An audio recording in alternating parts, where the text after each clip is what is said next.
पंचायत एवं ग्रामीण विकास मंत्री प्रहलाद सिंह पटेल ने आज एक प्रेस कॉन्फ्रेंस के दौरान विभाग की आगामी 3 वर्षों की महत्वाकांक्षी कार्य योजना पेश की। मंत्री ने कहा कि सरकार का फोकस डिजिटल तकनीक के माध्यम से पारदर्शिता बढ़ाने और ग्रामीण विकास को नई दिशा देने पर है। पंचायत एवं ग्रामीण विकास मंत्री प्रहलाद सिंह पटेल ने बताया कि ग्रामीण क्षेत्रों में पारदर्शिता और आधुनिक व्यवस्था सुनिश्चित करने के लिए एआई आधारित डैशबोर्ड और पंचायत दर्पण जैसा डिजिटल प्लेटफॉर्म लागू किए जाएंगे। इसके माध्यम से योजनाओं की रियल टाइमिंग मॉनिटरिंग होगी और भ्रष्टाचार पर प्रभावी नियंत्रण लाया जा सकेगा।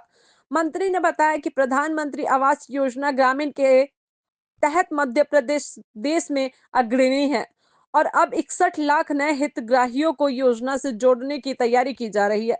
ग्रामीण क्षेत्रों को मजबूत करने के लिए मुख्यमंत्री सुगम संपर्क योजना के तहत गांवों को मुख्य मार्गों से जोड़ा जाएगा। शिक्षा और पोषण के क्षेत्र में स्कूलों में यशोदा दुग्ध योजना लागू की जाएगी। गांवों के सुनियोजित विकास के लिए मुख्यमंत्री वृंदावन ग्राम योजना को भी गति दी जाएगी। वहीं जल संरक्षण के लिए जल गंगा संवर्धन अभियान के अंतर्गत नदियों के पूर्ण जीवन को लेकर विस्तृत रोड मैप तैयार किया जाएगा। इधर राजधानी भोपाल में कांग्रेस कार्यकर्ताओं ने अपनी मांगों को लेकर प्रदर्शन किया। हालांकि इस प्रेस कॉन्फ्रेंस और शासकीय कार्यक्रम पर कोई असर नहीं पड़ा। नहीं, स्वच्छता साथ ही स्वेच्छा स्कीम है, रोजगार उन्मुख है। मैं एक आपको उदाहरण बताता हूँ। मैं तामिया गया था, जिस आदमी को 62,000 रुपये बेंगलोर में पेमेंट मिलती थी वो ये काम कर रहा है। तो स्वाभाविक है कि मैंने पूछा उससे कि भाई तुम कहाँ से आए हो। उसी गांव का, पास के गांव का रहने वाला था। उसने जो हमें इकोनॉमिक्स बताया उससे लगा कि नहीं, लोग सोच रहे हैं, घर के पास रोजगार चाहते हैं। और उसने कहा कि जो वेतन मुझे मिलता था आप 6 महीने बाद मुझे मिलेंगे तो मेरा रेवेन्यू 62,000 रुपये होगा और मैं घर में हूँ, मेरा पूरा पैसा बचेगा। उसने कहा जितना पंजीयन मेरे पास, पंजीयन के आधार पर उसकी आय बढ़नी है।